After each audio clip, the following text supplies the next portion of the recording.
ছাত্রলীগের গুন্ডামি করতে গিয়ে যারা মারা গেছে ওদের অনেককে এখনো শহীদের তালিকায় আছে। আমার এলাকাতে আমি জুলাই শহীদ হিসাবে যার কবর জিয়ারত করেছি তেমন একজনের কথা গত কয়েকদিন আগে জানতে পারলাম, সে ছাত্রলীগের কর্মী ছিল, মারামারি করতে গিয়ে মারা গেছে পুলিশের গুলিতে। অতএব এই যে তালিকাটাকে সিরিয়াসলি জাস্টিফাই করে ভেটিং করে তালিকা করাটা আমাদের সময়ের জন্য খুব গুরুত্বপূর্ণ।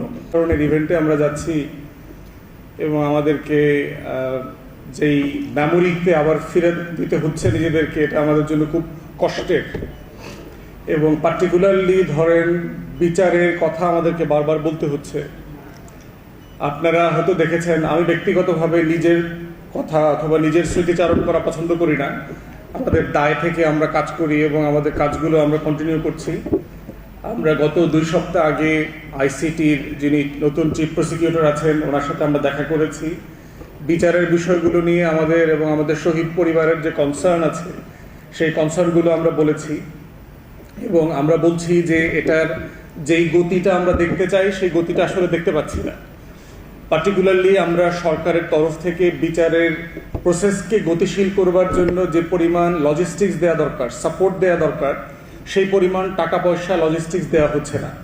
যে পরিমাণ প্রসিকিউটর দরকার, যে পরিমাণ আপনার তদন্ত কর্মকর্তা দরকার, যেই পরিমাণ আপনার ফান্ডিং দরকার, বিভিন্ন জায়গাতে যেতে হচ্ছে, নতুন নতুন গণকবরের খবর পাওয়া যাচ্ছে এবং যেই গণকবরগুলোর খবর আগে আমরা পাই নাই। সম্প্রতি আমাদের চিফ প্রসিকিউটর আমাদের জানালেন যে বরিশালের বরগুনার পাথরঘাটার চরে একটা গণকবরের সন্ধান পেয়েছে, সুন্দরবনের ভিতরে আপনার গণকবরের সন্ধান পেয়েছে। আমি গত শুক্রবারে মাত্র পরশুদিন রায়ের বাজার যে গণকবর আছে ওখানে আমরা জিয়ারত করতে গেলাম। ওখানে আপনার দেখলাম 67-68 জনের লাশ আইডেন্টিফাই হয়েছে, কিন্তু আমরা খবর থেকে জেনেছি যে এই সংখ্যাটা 127-129-এর মতো হবে। ঢাকা মেডিকেল থেকে মর্গ থেকে এনে সিম্পলি ওখানে আমাদের সম্মানিত শহীদদেরকে ডাম্প করেছে। জুরাইনে, মাতুইলে, নরসিংদীতে, মুন্সিগঞ্জে, বিভিন্ন জেলাতে নতুন নতুন করে গণকবরের খবর পাওয়া যাচ্ছে।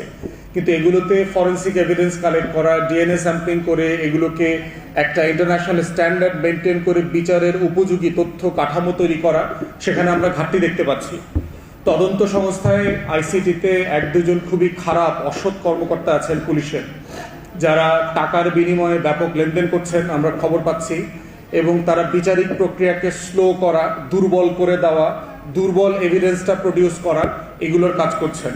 যেই সকল আসামিদেরকে, পুলিশের কর্মকর্তাদেরকে যাদের ফরেন্সিক ভিডিও ফুটেজ পাওয়া গেছে, কনভারসেশন পাওয়া গেছে সর্বোচ্চ পর্যায়ে